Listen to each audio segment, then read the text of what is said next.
of belief, the whole idea of disbelief would be unintelligible. So if we're going to trace a history of the various things that we call atheism, we have to understand what we mean when we use the word belief. So I'd like to jump in to what you might regard as the shallow end and consider simply some of the ways in which we talk about belief.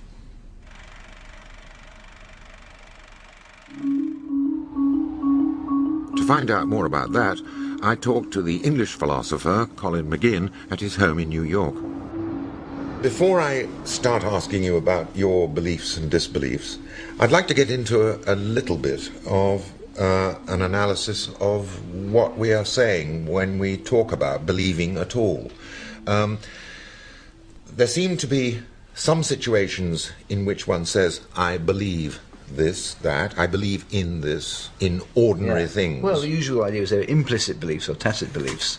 Belief is a technical term as it's used in philosophy and psychology. I mean, it really just means what you're going to take for granted, what you'll act on, what you'll assent to, what you might gamble on.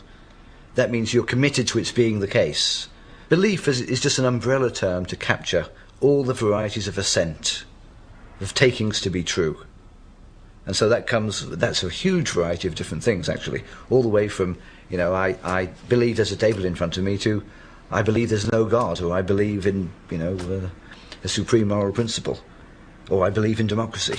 I mean, they're all valid uses of the word belief, but different phenomena from case to case. Well, now, in the case of believing, it isn't, when someone has a belief, or believes, they don't have to be in that state of mind consciously all the time in order to be the upholder of a belief. Exactly. Now, you can say if somebody fast asleep, he believes that Paris is in France, and it's true, because beliefs are dispositional.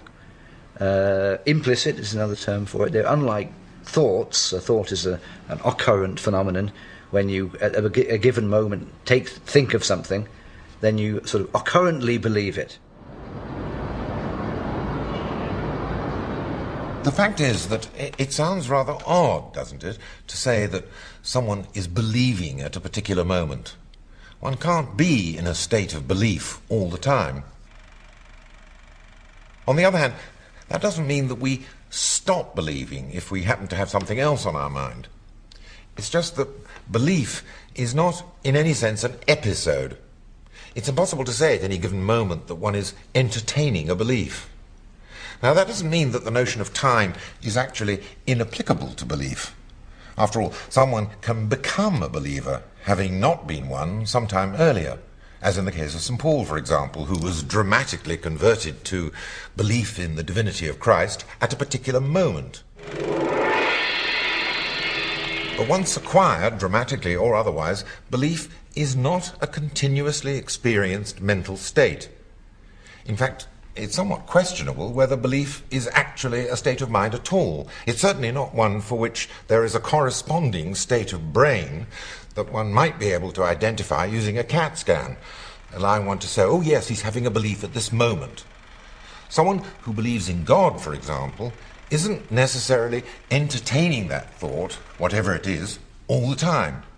If he's trying to remember where he's left his keys, for example, the thought of God's existence or whatever isn't in or on his mind at the time.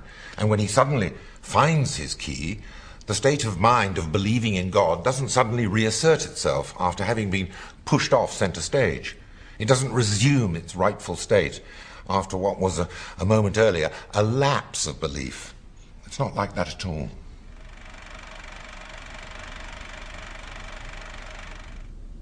Now, what I've said about belief is also true of knowledge.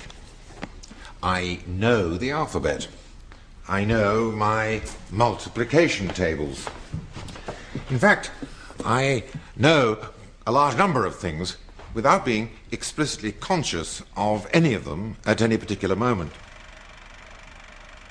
But although belief resembles knowledge, there's a very important difference between the two.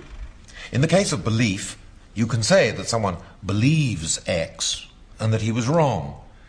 But it sounds rather odd to say that someone knows X and is wrong. It's part of the definition of knowing something that it is the case. whereas believing something to be the case is a state of mind about which you could be proved to be wrong. Well, my beliefs, religious or otherwise, represent dispositions rather than a particular state of mind which I might or might not experience at a particular moment.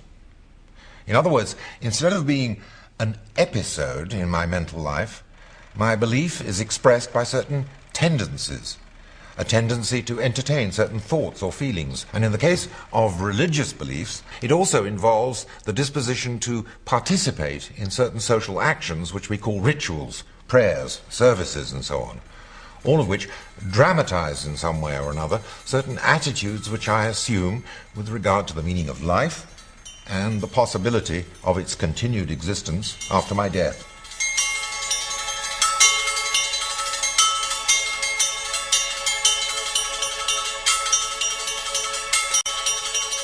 In one way or another, these rituals imply the existence of things or entities which I cannot know, in whose existence I must simply believe.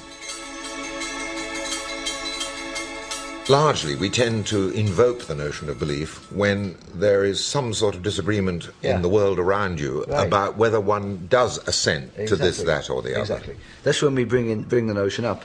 When we're having a discussion about what do you believe, what are your beliefs, means which questionable, debatable issues do you take a particular stand on?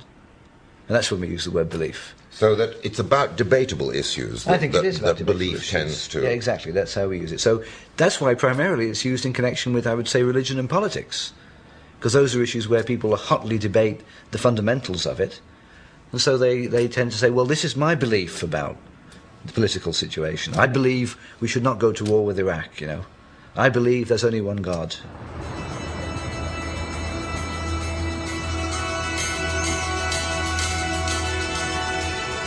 Now, I'm sure that Colin McGinn would agree with me that it's important to recognize the different implications which the notion of belief has in the case of religion on the one hand and politics on the other.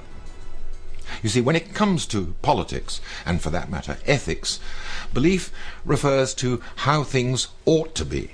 I believe in equal rights, I believe in democracy, and when I say any of these, I'm referring to moral preferences. Whereas in the case of religion, although there are of course beliefs which refer to how things ought to be, the main body of religious belief consists of assertions as to the existence of this, that, or the other. Well, even at this point you can begin to see that belief is rather a complicated idea. And what makes it even more complicated is the extent to which it can be brought about voluntarily, if at all.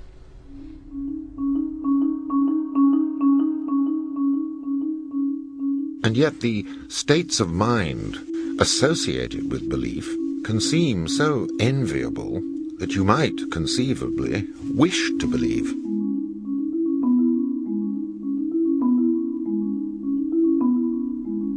And in fact, Colin McGinn, for example, says, indeed, that he would quite like to believe.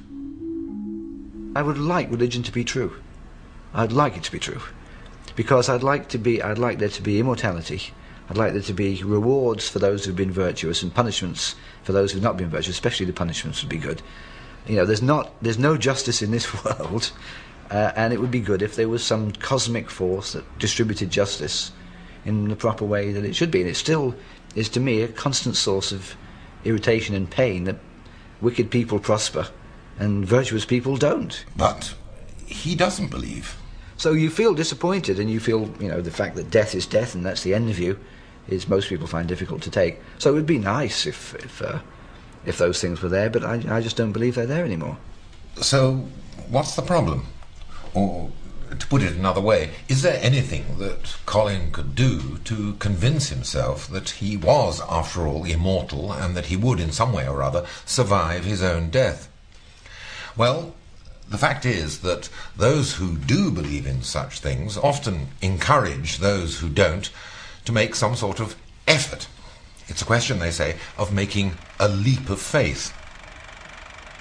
Well, the problem is that it's quite hard to imagine the sort of exercises that one would have to undertake in order to make such a leap, if indeed it